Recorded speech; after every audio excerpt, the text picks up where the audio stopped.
So imagine you got your hands on like a secret cheat sheet. Right, the internal one. Exactly. The one from a major organization that lists all their hidden tech features, the little workflow hacks they just rolled out for their own people. Well, that's pretty much what we're looking at today. It is. We are doing a deep dive into this really focused internal publication. It's called hashtag 47 Transformations, and it's from the Jeffco Ed Tech Department. Came out last December. And they call it the gift edition. Yeah, which I love. It means it's just packed with these super practical tech tips, things designed to, immediately streamline your workflow and give you the gift of time back. And that's the key. This source, it's a masterclass in operational efficiency. I mean, sure, it's technical, but the core ideas, they translate to anyone who needs to process information, create things, or just study faster. Right. So our mission here, for you, is to sort of bypass the specific school context and just pull out the most powerful, universal nuggets of efficiency. The tools that give you an immediate impact on your speed. Exactly. How fast can you generate something? Or how completely can you control the environment where you're trying to learn something new? It's all about maximizing focused effort. Okay, let's unpack this then. And I think we have to start where the biggest gains are happening right now, which is in their instructional spotlight section. Which is almost entirely about AI. It is. Specifically using AI as this really sophisticated, always-on assistant. And what's fascinating to me is how they position the technology.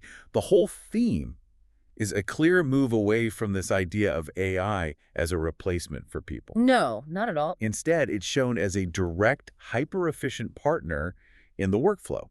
It's about offloading the tasks that take a ton of effort but don't add a lot of unique value. Totally. And when they talk about planning, they specifically mention using Google's Gemini right inside. Right inside Google Classroom. Yeah, as a core planning assistant, which is huge because it suggests the AI isn't some separate website you have to go visit. It's baked right into the environment where you're already managing projects or lessons. That proximity is everything. It just immediately increases how useful it is. There's no context switching. If you're managing complex information, having Gemini right there means you can go from managing to creating just instantly. And the examples they give for creating things are all about speed. They highlight Gemini for its ability to generate creative content really fast, specifically creating either a full storybook or a slide deck. Right. So for a knowledge worker, that means if you need a detailed presentation outline or maybe a narrative for a proposal, you can just start with a few bullet points. And all that heavy lifting of drafting and formatting, it's just done in seconds. It gets you past that initial blank page problem. But then if your focus is more on absorbing and retaining knowledge like high-value prep work, the source shifts to a different tool, NotebookLM. Okay, so this is highlighted for making things like study guides and practice quizzes. Yes, and that is a crucial distinction from just using a generic chatbot. So tell us why that distinction matters. Because I think for a lot of people, AI is just AI, right? Why is NotebookLM better for this kind of prep? It all comes down to accuracy and grounding. The critical thing about NotebookLM is that it draws directly and only from your uploaded source material. Your own notes, your PDFs, your research. Exactly. It is source-grounded. A generic model might give you a decent quiz, but it could also just make things up, introduce inaccuracies or stuff that's totally irrelevant. NotebookLM's strength is that when it makes that study guide, the answers and the structure are guaranteed to be pulled directly from the text you provided. It radically cuts down on the time it takes to turn complex reading into accurate review materials. That immediately saves hours of just manual work. You can spend your time actually studying the material, not just structuring it. Precisely. And this leads us to what I think is the absolute peak of personal efficiency in this whole document. Which is? The ability to create a custom gem in Gemini. Okay, now this is the part that I think goes way beyond the original educational context. This is something any serious learner or professional can use to optimize their process. What does creating a custom gem let you do? It's the ultimate move toward customized efficiency. We're moving beyond just writing generic prompts. Here, you're permanently molding the tool to your exact repetitive needs. So think about tasks you do over and over again. Exactly. For a professional, that might be something like, okay, I need to analyze this dense 50-page competitor report, pull out a SWOT analysis, and then output a 5-slide deck outline for an executive. That's a really complex, multi-step task. It is. Normally, you write a prompt, then you refine it, feed it the document, get a summary, then ask for the outline, and you're constantly checking the tone. A custom gem lets you build all of those instructions, the tone, the output, the analysis, steps into a permanent profile. So you turn this complicated process that needs constant supervision into a single-click solution. Yes. You're delegating the cognitive structure of the task to the AI. The real gain isn't just speed, it's customized, repeatable speed that's tailored to how you think. You free up your brain for the actual analysis, the higher order thinking. Okay, so if AI gives us that kind of speed in creation, what gives us back our attention, our focus? That's where this next section comes in, which they call eggnog-worthy. I do love the seasonal names here. Right, and it's all about tools designed to fight the #1 enemy of any learner, distraction and information overload. And calling them eggnog-worthy implies they're, immediately satisfying, which they are. This is such a critical topic because in the attention economy, your learning efficiency is directly tied to your ability to focus. So these are basically defensive tools. Exactly. They're strategies for defensive computing. You're reclaiming your attention from the digital world. The first one they highlight targets a huge time sink, YouTube. They recommend a tool called Unhook. So simple, so powerful. Its function is to just remove all the unwanted algorithmic suggestions and ads on YouTube. This is a radical act of controlling your input.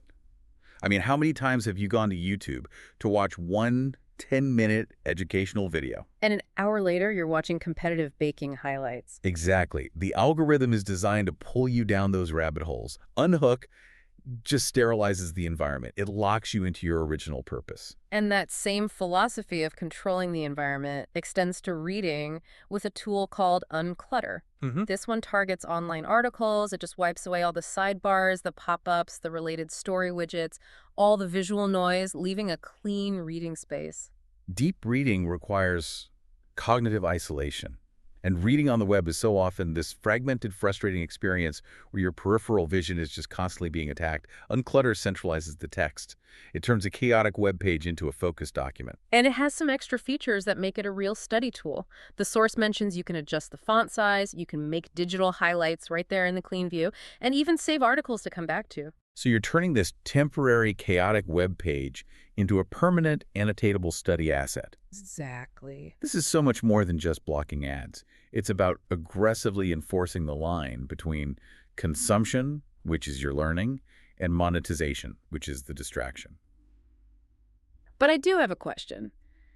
If you're constantly installing extensions, aren't you just adding a different kind of clutter? What's the maintenance cost here? That's a fair point about digital hygiene. What the source seems to imply is that the gains here just far outweigh the friction. These aren't temporary hacks. They're set-and-forget environmental changes. Okay. Once you set up Unhook and Unclutter, your whole input environment just stabilizes. And they tie it all together with a mention of the AdGuard ad blocker as the final piece of the puzzle just for its comprehensive blocking. So we connect this back to the bigger picture for the knowledge seeker. These tools are fundamental. They maximize your focused learning time because you're aggressively controlling your environment. Your brain can then focus purely on processing information, not filtering out noise. That's powerful. Okay, so from cognitive focus, let's move to structured management. We're now in the tasty treats section. Another great name. It is. This focuses on tips within the Google work environment, specifically features that improve tracking and cut down on manual labor. Let's start with tracking. This is essential for anyone trying to audit their own learning or manage a project. The source highlights expanded Google Classroom Analytics. So we need to reframe that for a listener. It's not just student progress. This is about expanded project analytics. Right, so how can you leverage that? It lets you audit your own knowledge consumption or a team project with way more detail. You can see engagement trends, who's accessing what, how often. It lets you spot bottlenecks before they become real problems. That's about better directing resources. But the real gold here, I think, is the tip that saves hours of tedium. Oh, for sure. The rubric conversion. The ability to instantly convert rubrics from Drive into Google Classroom. That is a highly specific but tremendously valuable workflow hack. And it applies way beyond grading papers. Think about any time you use a structured set of criteria to evaluate something. Vendor proposals, internal reports, project milestones. Even just evaluating a set of sources for credibility. And you almost always have to manually type that rubric, that structure, into whatever system you're using. It's awful. The mental fatigue, the errors. Precisely. The source explicitly says this eliminates the need to enter the information manually.